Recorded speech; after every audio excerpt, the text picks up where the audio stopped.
This is Tom Kane, the voice of Yoda in Star Wars The Clone Wars, and you're listening to Coffee with Kenobi with Dan Z. This is the podcast you're looking for. You must learn the ways of the Force if you're to come with me to Alderaan. Alderaan? I'm not going to Alderaan. I've got to get home. It's late. I'm in port as it is. I need your help, Luke. She needs your help. I'm getting too old for this sort of thing. Luke Skywalker and Han Solo rescued the princess, destroyed the Death Star, but their story didn't end there. Comes from a breed of Boken Jedi trained in the wild after the temple fell. Like me? No. He was trained as a Jedi. You, I trained to be something more. Harrison, he's not interchangeable. Other actors cannot fill those shoes. I never expected to be a leading man. I was the first one in our family to go to college, and I was not a good student, and I didn't fit in. And then I found drama. The people that I was telling stories with were the people I was missing. Dresden. Oh, is this Harry Dresden, the wizard?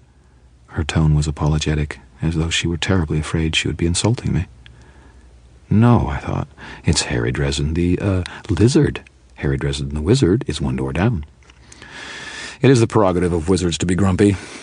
It is not, however, the prerogative of freelance consultants who are late on their rent, so instead of saying something smart, I told the woman on the phone, "Yes, ma'am, how can I help you today?" This is James Arnold Taylor, and you're listening to Coffee with Kenobi. I have a good feeling about this.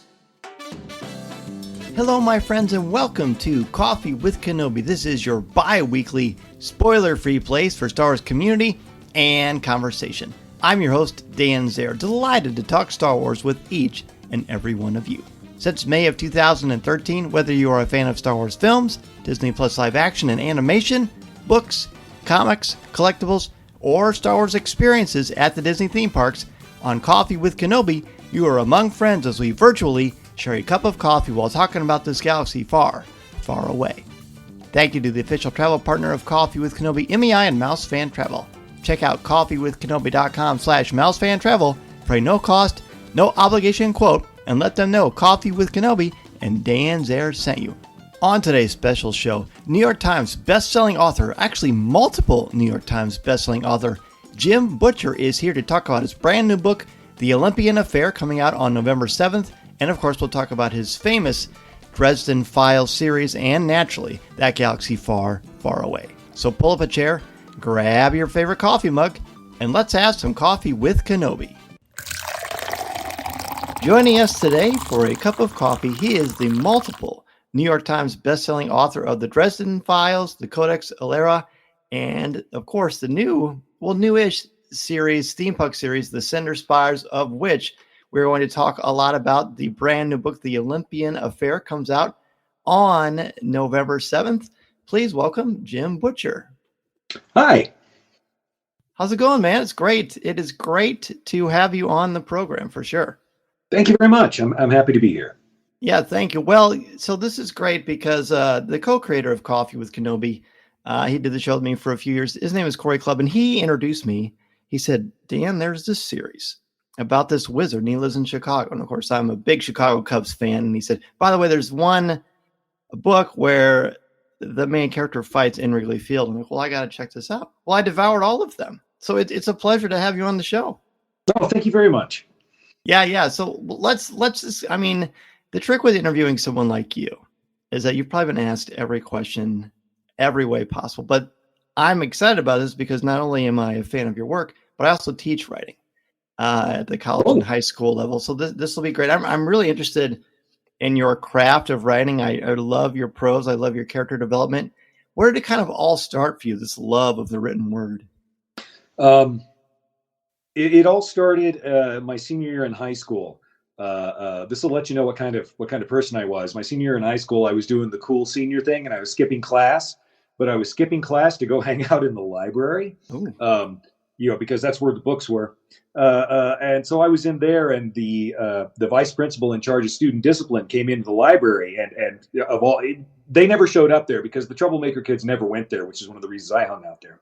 But he comes walking in, and he says, "Oh, Jim, you must be here for the author talk." And I was like, "Absolutely, yes, I am here for the author talk." And he says, "Okay, well, help me set up chairs." And I was like, "Yeah, sure, okay, I can do that." And so I wound up sitting in on this author talk. I had no idea what was going to happen.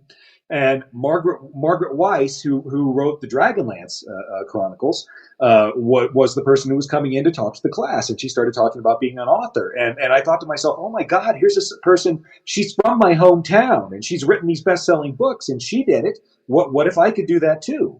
And so I went off, and the next summer, after my first year of college, I sat down and I wrote my first novel, and it was awful. And I didn't know that at the time. I thought it was great. And so I kept at it. I started trying to find an agent and so on, and it didn't go very well because my novel was terrible. But I wrote the next novel, which was terrible, and the third one was awful, and the fourth one was awful, and the fifth and sixth and seventh novels, they were all terrible, and I kept writing. And by this time, I had become part of the professional writing program at the University of Oklahoma. Their School of Journalism had a whole track that was just professional writers. It was taught by a working professional writer, Debbie Chester. And so I was learning from her. I was trying to get things done. And one semester, she looks at me and she says, "Jim, you keep writing these novels in our course," because I was taking a course called Writing a Genre Fiction Novel, or what you did was write a genre fiction novel over the course of a semester.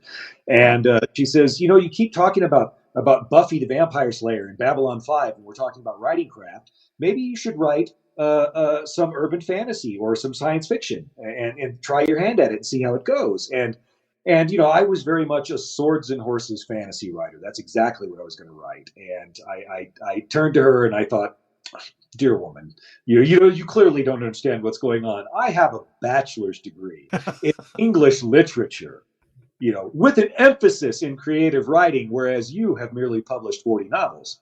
But that semester I decided I was going to prove her wrong. And the way I decided to prove her wrong was I was going to do absolutely everything she told me to do. I was going to fill out all the little forms and do the character profiles and the outlines and outline the chapters as I wrote them. And she was going to see what terrible cookie cutter pablum crap emerged from that kind of process. And I wrote the first book of the Dresden Files, which showed her. And that was how I got started. And it was, the whole Dresden Files thing, I was just doing that to prove my teacher wrong. I mean, it was just a one semester project, and now it's gotten completely out of hand.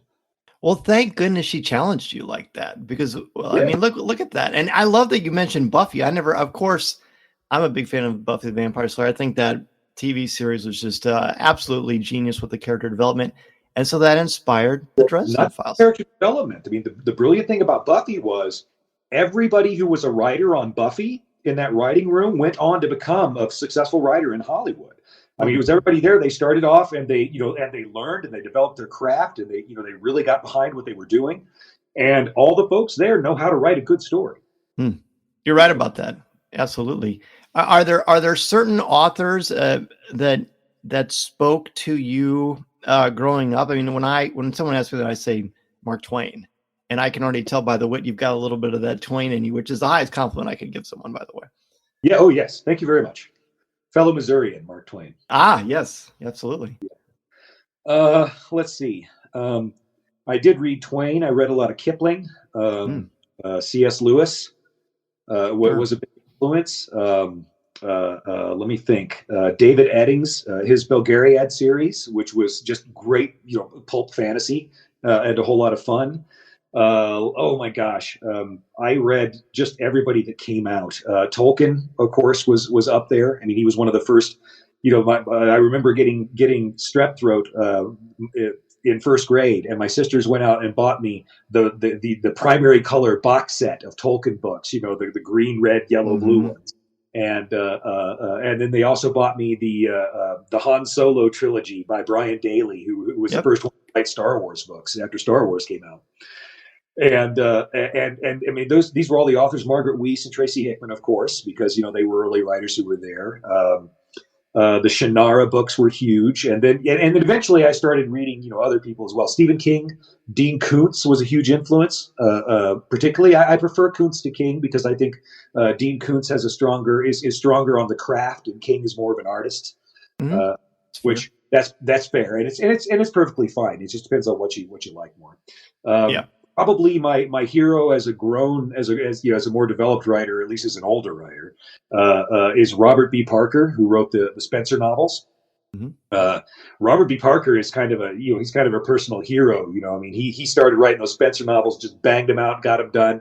Lots of people loved him. He died working on the next one at the keyboard like a man. Wow. That's how I want to go out, is working on my next book. And which makes me a little bit leery of writing sometimes. And if I had to pick someone who was, Sanderson and Rothfuss, of course, are both brilliant. But if I had to pick someone who I thought was just the very best writer working right now, I would say it was Lois McMaster Bujold. She wrote the Miles Vorkosigan books, the Vorkosigan saga, and she is the writer who I think best blends character and world and plot into this seamless whole. So that, you can really, she's one of those writers that if you invest emotionally in the writing, there's a rich payoff for it. And I really love that. You can really cry when she wants you to cry. That's good stuff. I love it. It is great. Well, hearing you talk about this and going back to trying to prove your professor wrong and sort of the beautiful irony of that, I would guess writing a novel is a lot like planning a Disney World vacation. You've got a plan, you've got an outline, you've got to be kind of malleable and flexible because things are going to come up and that just kind of grows the experience.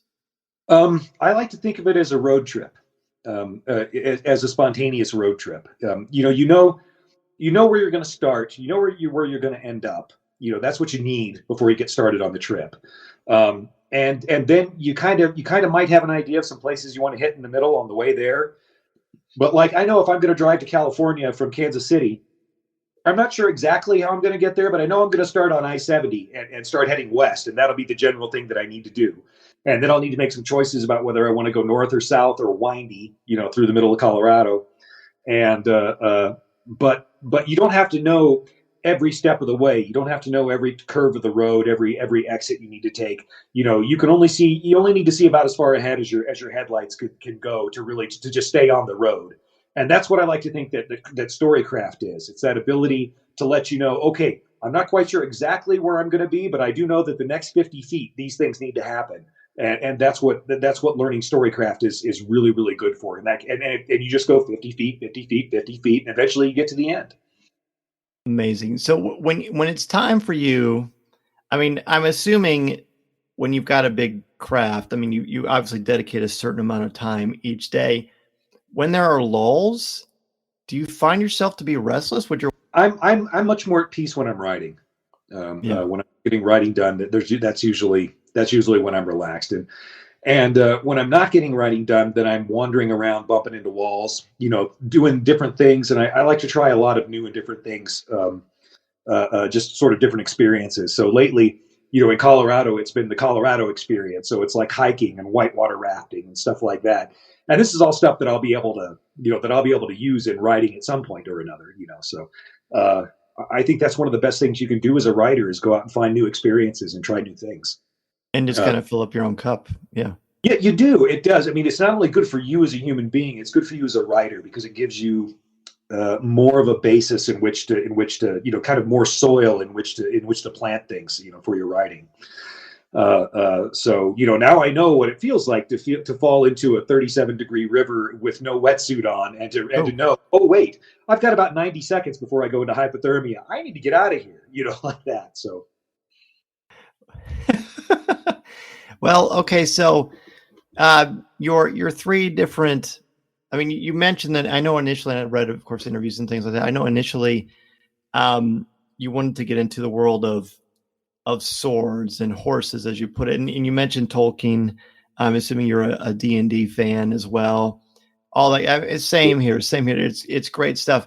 Talk about the main differences. I mean, the Codex Alera, let's kind of start there and just kind of, for people who may not have taken in the first book yet, kind of help us to explain what that's about. Well, the Codex Alera was a series I wrote on a bet because I was a loudmouth on the internet and I didn't want to lose an argument.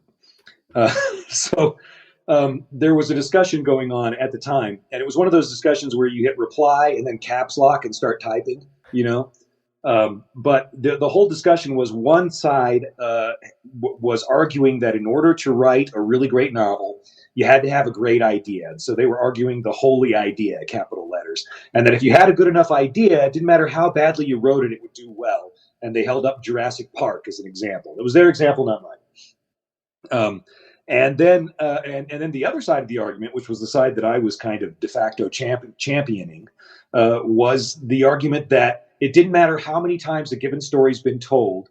A good storyteller can sit down with it, can put his own spins on it, can make it his own, and can give it to an audience who will love it. How many versions of Romeo and Juliet have we seen?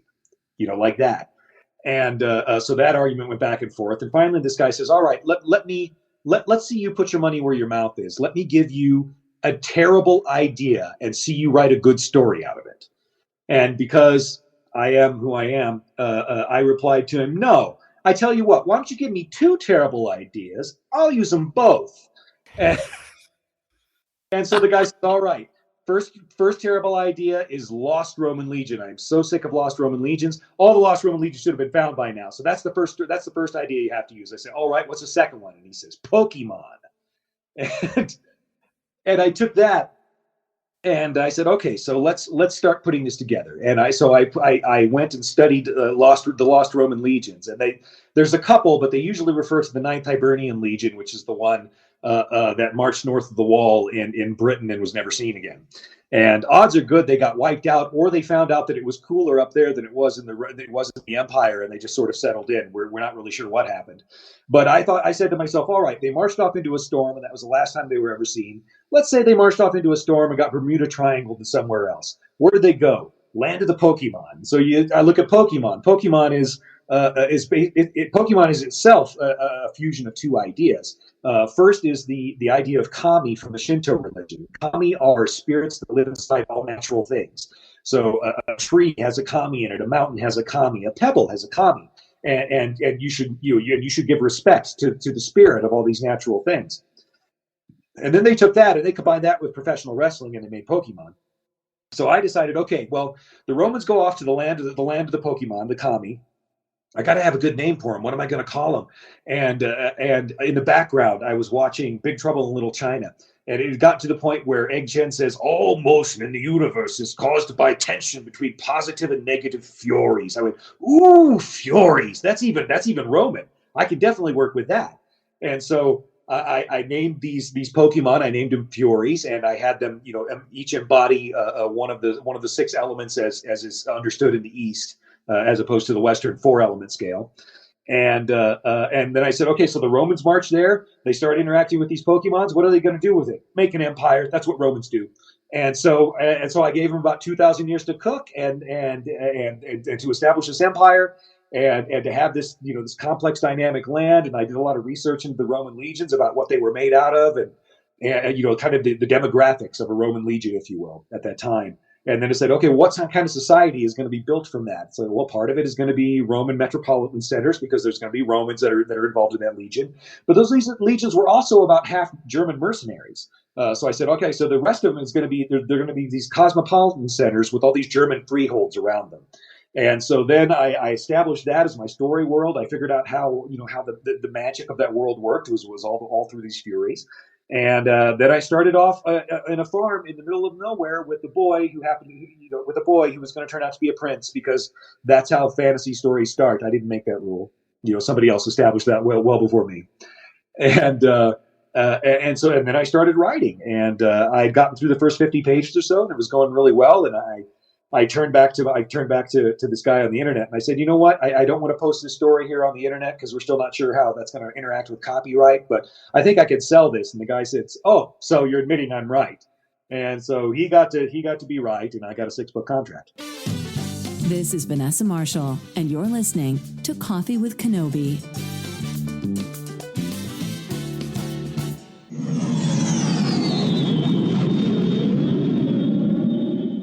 Needing a custom app or a website but just can't find the time, the creative juices or the technology to understand how to do it? Well, I've got great news for you. Try Lumenfire. Lumenfire builds brilliant custom apps and websites that make businesses more effective, productive, and profitable. This includes automating business processes and integrating software systems so they talk to each other. They are experts in FileMaker, Laravel, WordPress, Apple, and other technologies. Check out their site at lumenfire.com. That's luminfire.com. That's lumenfire.com. Honestly, I hope he's done really well. I hope he's come up with a great idea. You know, I hope he's done well as well, because, you know, my viewpoint on writing is writers. I don't compete with anybody. You know, there's no other writers that I compete with. The only thing other writers do is have a fan base that might well cross over with mine, and my fans might cross over with theirs, and we'll both do better. And that's kind of how I view, you know, that aspect of writing. But there's no competition. There's just all of us making cool stuff together, and if we do really well, then we'll all do better. Absolutely. There's enough in the proverbial pie for everyone to enjoy, and the cross-pollination is a massive part. You hit upon something fascinating to me, both as a fan of Star Wars and as an English teacher. You talked about, and I would have agreed with you on this, this idea of anybody, you know, a good writer can make any story sing. What you're describing, and you even alluded to it playfully at the end, this is Joseph Campbell's hero's journey to a degree, isn't it? This notion of the hero, you know, with the mysterious background, who has very humble origins, who desperately longs to find something new, refuses a call to adventure, finally accepts it, gets a mentor, and then things start to happen. Allies, enemies, you know, there's an apotheosis, some kind of a crisis of faith. And I see a lot of that, especially in the Dresden Files too. Oh, absolutely. Campbell was no dummy. Although I don't like, I think I get more out of him now that I've spent a career doing writing and telling stories and learning about that than I would have when I was getting started. I don't think he's terribly helpful for writers as beginners. Fair. But Campbell, I like to make this distinction about Campbell, is that Campbell was not himself creating stories. He was analyzing stories. He was talking about stories. He was bringing them into the academic world, but he wasn't himself a creator. So he's kind of that reviewer that goes to the magic show and is really savvy and understands a bunch of things about the show that's going on and can tell you all kinds of things about performers and so on, but he doesn't have the same viewpoint as the guy who's up on the stage. And that's sort of a critical distinction that has to be made. He's great for analysis, which is, you know, which was his strong suit. But when it comes to creation, I think he is more useful as sort of an adjunct to writers to go look, you know, for them to work on their own material and then go look at Campbell and say, oh yeah, let me take this from Campbell, let me take that from Campbell, but not let me go to Campbell and learn how to write. Right. I don't think he's as strong for that. It's like a difference between a coach and a player, like Michael Jordan versus Phil Jackson. Yeah, there you go. Yeah, they're going to have different perspectives, and they're each going to have different things that they're going to be good at teaching you. But I've met a lot of people who are like Joseph Campbell. He's the one who can teach you how to do things. It's like no. You need to learn nuts and bolts from somebody else. Yeah, different hat. Very different. You know, no one has ever. Yeah, no, exactly. No one's ever quite explained that way. So I really appreciate that. Is there a different mindset for you, whether you're writing any of your three major kind of worlds? I mean, is it still, I know writing is a sort of a thing, and it's very rhythmical and beautiful in its own way, and it can be very self-soothing as well. But is there a different mindset kind of you carry with you in and out of your life, depending on the character you're writing? Yeah, there must be, because there's a different soundtrack for each of the books. You know, yes. I have music for each one, you know, to access different things.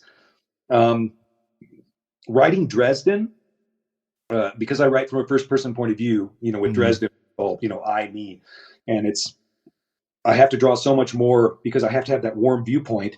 And the only way I can do that is to draw from my own experience and, you know, my own emotion and my own pain.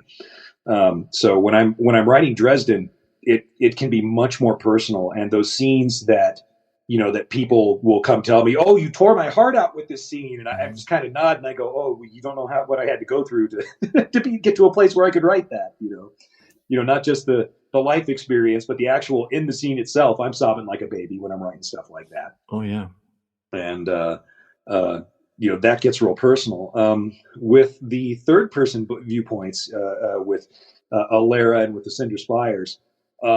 That's a very different experience because I have to pretend to be people who are very, very different from me. Dresden is, sort of, he's just kind of your basic nerd, and that's how I write him.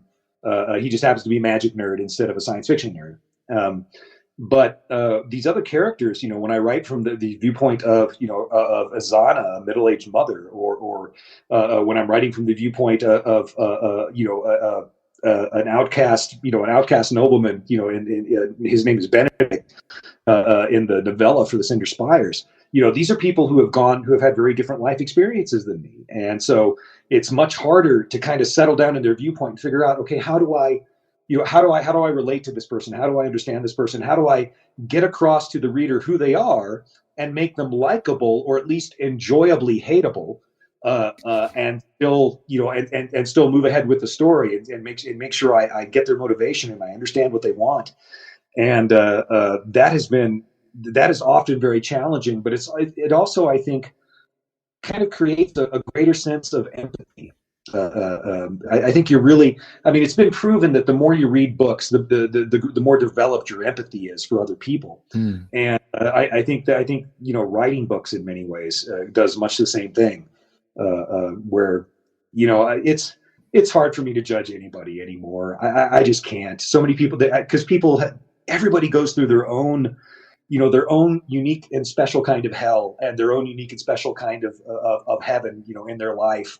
And until you've walked a mile in their shoes, you don't know. And so, more and more people come to me. It's like, well, what do you think about this or that? Or who do you support for this or that? And I'll just be like, I don't know. Don't ask me. I'm just a guy who writes down the conversations of his imaginary friends for a living. I really don't think he should be really seeking my thoughts on anything real. I'm not a real world guy. I'm an imaginary world guy. You want to come over to my imaginary world? Fantastic. I'll be happy to have you. I'll entertain you for a while. Absolutely. Well, we talk about that a lot. My students and I, you'd say, what people think about other things, or even what they think about you, is really none of your business.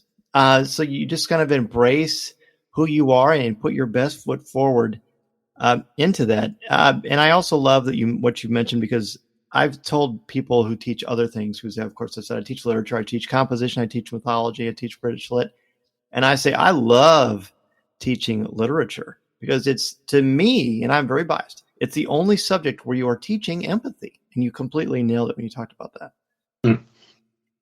Very true. So let's transition to to steampunk. The steampunk series, Cinder Spires, that you just mentioned a few moments ago. You've got the new one, the highly anticipated one coming out, the Olympian Affair, which is a terrific title. What can you share with us about that? We are a big non-spoiler podcast, but how can you tantalize us for the Olympian Affair? The Olympian Affair follows up the first book in the series, The Aeronaut's Windlass and the World of the Cinder Spires. The world of the Cinder Spires is this mist-shrouded world where the surface is highly hostile to human life, and it's not really possible to live there. And so everyone, for the most part, resides within these enormous cylinders that were built thousands of years ago, and nobody remembers how they were built. But they were, they're 2 miles across and 2 miles high, and each one has a bunch of levels inside that they call havels, and you live inside essentially these miniature cities that are all one on top of another. And the only way that these spires can stay in contact is by airship, and they have these flying ships and go from spire to spire. And in the last one, we were at the beginning of a war where Spire Aurora is this very aggressive, expanding spire, and they're going up against Spire Albion, which is a kind of a much more relaxed sort of spire, but they don't like being pushed around. And so the whole first thing takes place inside Spire Albion. And in this one, we are sending the crew of the HMS Predator the AMS Predator off to Spire Olympia, a new spire. And people live very, very differently. I mean, think about in our own human history, when these countries were so separated, in which most people never went more than 40 or 50 miles from where they were born, these societies developed that were so different and so varied and so, just weird compared to each other. And I was imagining this happening in these spires that were even more separated from each other, and how much different would it be? And in this case, Spire Olympia is a colony spire from Spire Albion, so they sort of have some common roots, but they're a much more Yankee mercantile sort of spire. And so there's a big trade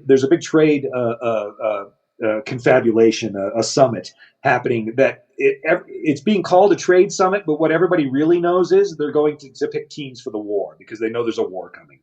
And the crew of the Predator has been sent to be the adjutants to the diplomatic envoy, and basically they're the dirty tricks crew whose job it is to do whatever needs to be done to make it happen so that things come out the right way.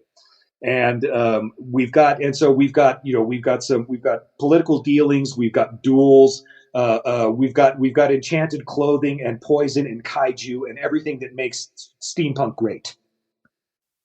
And it was steampunk an avenue that you wanted to challenge yourself in? Is something you'd always loved? How did that kind of come about? Well, I had finished Alera, and I was working on. I was deciding what projects to do next, and so I said, "Okay, you know what I'm going to do? I'm going to write the first 5 or 6 chapters of several different projects and see and turn them over and show them to my beta readers, and we'll see what they think." And so I wrote a project that was a science fiction thing that was sort of X-Men meets Men in Black on the moon. And then I wrote kind of a fantasy that was sort of a Black Company based fantasy. I don't know if you've ever read The Black Company by Glenn Cook, but the Black Company is based on his experiences in Vietnam. It's harsh. It is dark fantasy, but also really excellent, really well done. And then I wrote something else. I think it was a sort of an X-Files-y thing. And then the last project that I had was the steampunk project. And I put talking cats in the steampunk project. I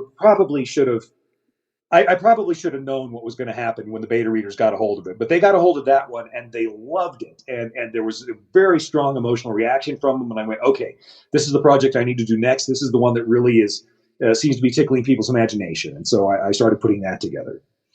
Fantastic. Well, I can't have you on Coffee with Kenobi and not ask you about Star Wars. Okay, yeah, let's talk Star Wars. So, I mean, I'm assuming you're a fan. Talk about how you first kind of discovered Star Wars and your experiences with it.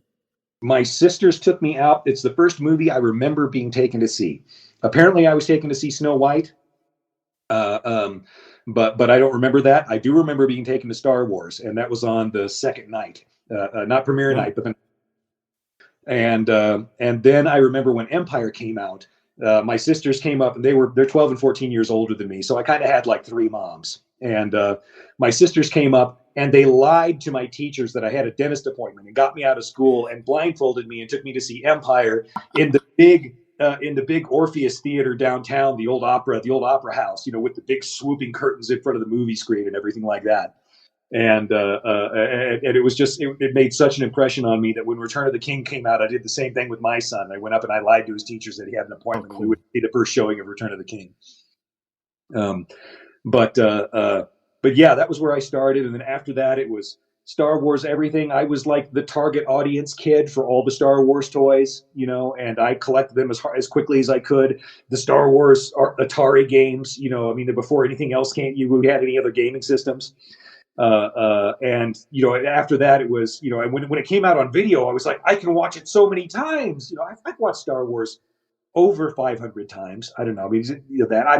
Not even counting the radio play that was on vinyl record that came out. That was the only thing that was available for the first several years, to be able to hear the sound effects and, the voices and the music, especially.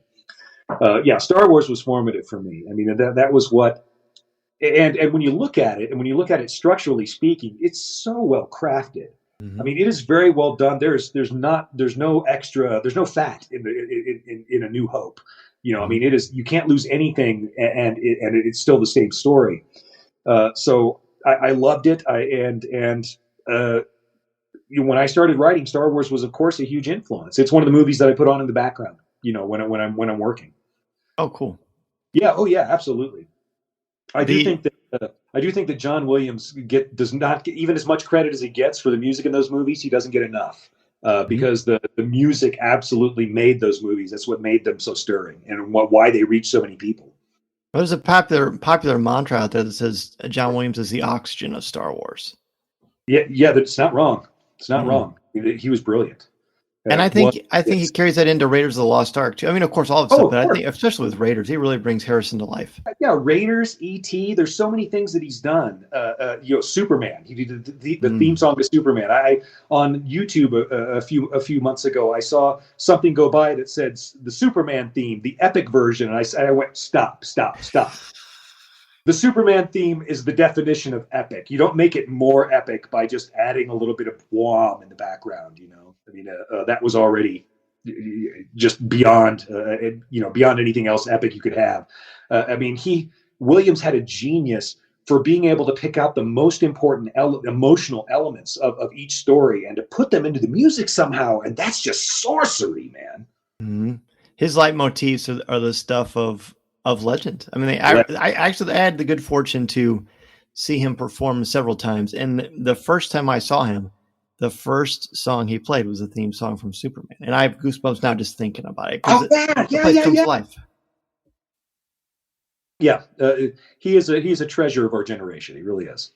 He is. Is Empire, because I'm assuming we're of a similar generation, is Empire your favorite one? Oh, I'm with the original. With the original Star Wars for me. I think I am too. I mean, for Christ's sake, I still call my son Kid like he's Luke, you know? But yeah, Harrison Ford, I think he was great in those movies.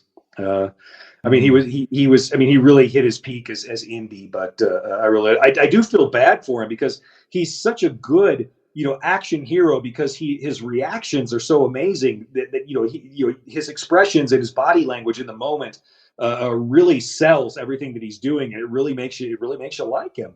But now I've seen him get to do I don't know if you ever saw Shrinking on Apple. Yes, I love it. Yeah. And he's brilliant in that. He is his acting is so amazing in that. He's not just doing Harrison Ford like John Wayne did John Wayne. I mean, he's actually turning in the drama. And it's like, I feel a little sorry for him that he got kind of pigeonholed as this leading hero for all those years. I mean, poor guy, on his ranch up in Wyoming or wherever it is. But yes. Well, I felt like he got kind of it was a little bit short-sighted for him not to get an Emmy nomination because I do think he's not, for a lot of actors, when you see them, Brad Pitt is great, but he's always Brad Pitt, De Niro, whatever. Right. Harrison is able to he's an actor. He's an actual actor. Yeah, he can do it. And I think he got sold short for a lot of years. On the other hand, though, he did get to be, an American icon. So, I guess. Yeah. I guess it's a glass half full situation for Harrison. There is that. Yes, there is. Are there, which, I mean, of course, we could talk about Star Wars forever, and I have for over 10 years, but is there a certain character that you find, because I could sort of see Han Solo and some of your characters, but I also see the others. What characters kind of do you sort of, I mean, we love them all for different reasons, but which ones really jump out to you? I really like the plucky little guy character, and I use the plucky little guy in a lot of my writing. In the Dresden Files, it's Butters. In the Alera books, it's a character named Aaron. But it's the guy who's sort of the humble background, getting important stuff done guy that's based on R2-D2. Because R2-D2, let's face it, he was the hero of Star Wars. I mean, without him, they'd all be dead, and the story'd be over, and that's that. They'd be smashed in the trash compactor. Yeah, absolutely. Vader, of course, is the iconic villain of my generation, and he's so good they keep adding him to things. I mean, long after. I believe the actors are gone now. But yet Vader's voice is still there. Vader's, his image is still there. When Rogue One came out, which I thought was a fantastic remake of the Guns of Navarone. Good point. Yeah, that's what I think Rogue One was. But that scene, we went from Guns of Navarone to The Exorcist in that scene where Vader's coming down that hallway. That was just like, ooh, that's the Darth Vader I always wanted to see and never got. That's amazing. I also think that a lot of the fan production stuff, I don't know if you've seen the Obi-Wan and Darth Vader lightsaber duel remade by the fans. I have. Oh my God, that you could just put that right in the movie, and I wouldn't even complain. I wouldn't even think twice. I would just be like, yeah, that passes. That has become part of canon. That is a sainted scene at this point. Did you like Vader's appearance in the Obi-Wan Kenobi series? I only watched the first episode of that. It was just so damn depressing. And it gets better. For one reason or another, I never went back to it after that. Well, you're a pretty busy guy. Yeah. I think that we'll have to see what happens with Star Wars. I've got watching Ahsoka, I've got a little hope, but at the same time, I'm looking at me and my son are watching it. And that's how I taught him to write, was we sat down and we would watch episodes and I would say, okay, here's what they did right. Here's what they did wrong. Now your turn. What do you think? It's like, well, this could have been better. That could have been better. And we're both sitting there watching Ahsoka going, they really needed, they could have done this much different. And they could have made it hit so much harder. They could have twisted this one little thing and it would have been amazing. And we're just, we hope it develops into something that runs a little bit better. That's the problem when you take something like writing, and writing is something that is very much it's very much a purity of thought thing. It's very intellectual. Mm-hmm. And yet when you take it into the real world, when you're doing a real world production, there are so many different variables that come in, where it's like, well, we don't have enough money to do this, or that actor got sick today, so we can't film this scene with that actor. There's all these things that you have to adjust to on the fly that you don't have when it's just you and the page. And so writing in Hollywood is its own completely unique challenge, and it takes a unique mindset to be able to get it done well. I'm glad you brought up Ahsoka. We'll get you out of here on this one. I know you've got a lot of things going on. I loved Ahsoka until I wasn't sure. And I feel like the last episode, I would love to have been a fly on the wall for you and your son looking at the last episode. I feel like, to me, a good story has a beginning, a middle, and an end. And while you can certainly set up ideas of promise for future stories and storytelling, whether it be books, TV, whatever. You still have to wrap things up. And there's a part of me that doesn't feel like I got things wrapped up. I don't know. What would you say to that? Ahsoka sort of left you. It sort of left you with. It sort of left you with science fiction blue balls at the end.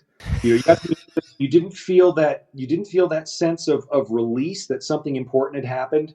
You didn't feel that the characters had really developed too much or changed too much. You didn't feel that there was. That there was necessarily a sense of what was going to be happening going forward. It was just like, okay, here's the story, and to a degree, a story is like a song, and the song builds to a crescendo, and then it ends or it fades out or whatever it does. But this just sort of felt like we're just holding one note the whole time, and we get to the end of it, and we're still on that note, and I'm like, I kept waiting for something awesome to happen. I kept waiting for Balin to reveal something incredibly cool, or for something really serious to happen with the Psycho Eyes apprentice Sith girl. For her to have a change, or to at least be captured, and to not understand why she hadn't been killed, or something like that. And I kept waiting for there to be some sort of a greater development of the relationships between the characters who were there, and instead it just sort of seemed like they were just sort of trying to hit their marks, and I didn't feel the heart that I felt in other places, which might just be me, and it might just be might just be the fact that I've got different standards because I'm also one of the wizards, and I wouldn't have done the magic like that. But there's a lot of fans who love it, so maybe I'm not the right one. Well, and I think it's healthy. Your no makes your yes have more weight. When you were looking at something that you were appreciating. Now, I thought it would have been great if it ended with her going inside the Purrgil and they blast off to go after Ezra. I think that would have been a great way to end season 1. Then you can build and maybe not feel so rushed at the end. Continuing the chase of the man in black, the man in black fled across the desert and the gunslinger followed. That would have been fine. I would have been fine with that. Yeah, that would have been cool. Listening to Coffee with Kenobi, you are with Dan Z, the podcast you're looking for. This is